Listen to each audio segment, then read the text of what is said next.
The second aspect that we'd like you to think about in terms of the challenge of fatigue management is the fact that prescription of working time can actually produce paradoxical results.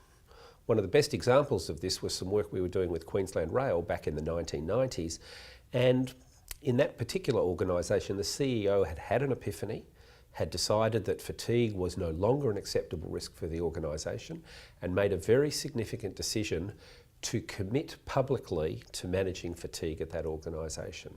He got up in public and on all the training videos and said to the staff, it is no longer acceptable for somebody to be at work for more than 12 hours, and I don't care even if I have to stop the train and take the drivers out of the train and drive them back to work, and it's only 35 or 40 minutes away, I will make that commitment to reduce the risks associated with working while fatigued. And on the surface, that seemed like a very big development by the organisation and a major commitment at a moral level by the CEO. But I also remember at the same time stopping and asking the question, what will you do with the tired drivers? And the CEO saying, well, I will get them to drive a car back to the depot, and that will be the same car that the drivers took out to relieve them.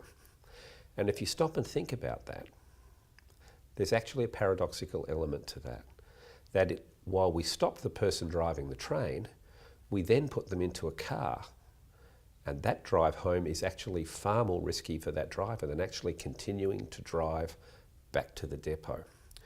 And in that story, we see one of the key issues that we need to deal with in fatigue management is that sometimes what looks like a simple and straightforward approach actually produces paradoxical outcomes.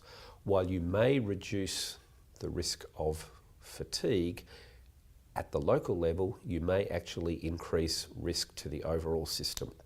A lot of what we talk about in this lecture series will be how an organisation balances the challenges of simple prescription versus complex risk management approaches.